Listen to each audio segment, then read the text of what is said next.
passeport établi au nom des enfants du colonel Onze et qui seraient en réalité des enfants Bidunga, arrêtés à Rwati, document établi par mademoiselle Okonza avec la complicité de l'agent Oposo Karim en fuite en France. Ces deux cas avérés ont conduit le ministère à saisir la police. En attendant la suite, le ministère a suspendu de ses fonctions et mis en place un nouveau système.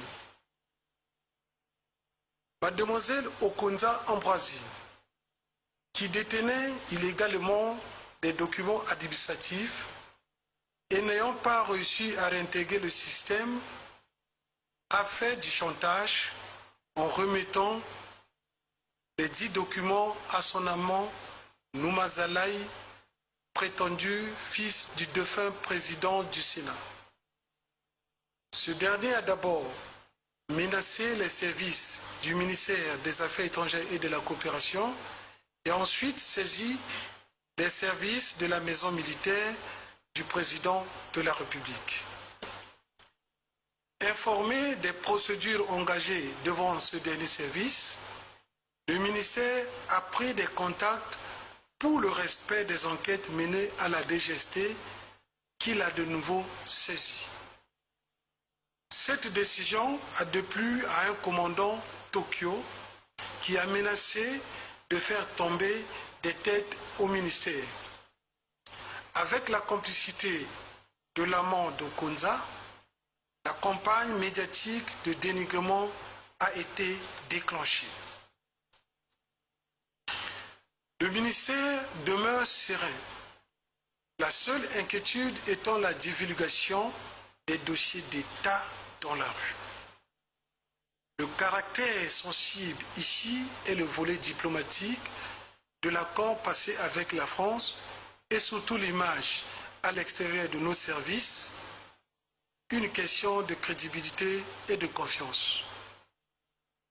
À ce sujet, le 16 mai 2013, l'ambassadeur de France a été reçu en audience au ministère des Affaires étrangères et de la coopération par le ministre de la Justice et des Droits humains en présence du ministre des Affaires étrangères et de la coopération. À cette occasion, le diplomate français s'est félicité de la bonne gestion par le gouvernement congolais de l'accord sur les flux migratoires qui lie les deux États. En ce qui concerne les compétences, le ministre est habilité, en vertu de l'article 7 du décret fixant des conditions d'attribution du passeport diplomatique, à examiner discrétionnairement les demandes émanant des autorités et n'a pas à se justifier devant ses agents ou les médias. Dans certains organes comme le glaive et d'autres se livrent continuellement à des actes de provocation systématique sans qu'il soit formellement établi que leurs dirigeants justifient des qualifications requises pour être reconnus et agréés comme journalistes.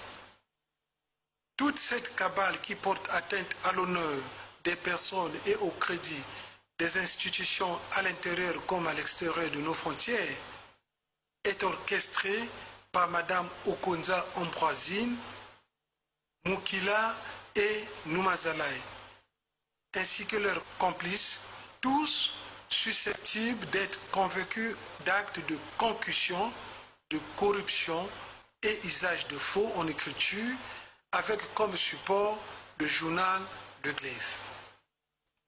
Monsieur Noumazalaï, amant d'Okonza Ambroisine, menace tout le monde et diffuse de fausses informations à partir des formulaires de demande de passeport frauduleusement soustraits des archives du ministère des Affaires étrangères et de la coopération.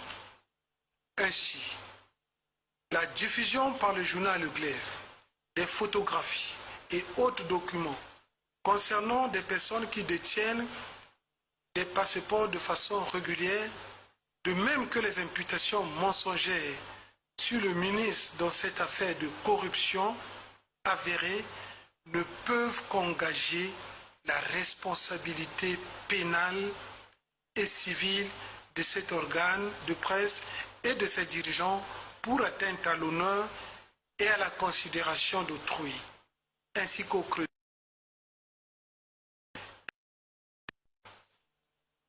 Dès lors, il devient urgent, impérieux et vital pour notre société que le Conseil supérieur de la liberté de communication assainisse profondément et sérieusement les milieux de la presse, étant entendu que ces agissements et comportements regrettables et blâmables ne sauraient, sur plainte des victimes, laisser indifférentes des autorités judiciaires, gardiennes des droits et libertés de tous les citoyens. Fait à Brazzaville le 24 mai 2013.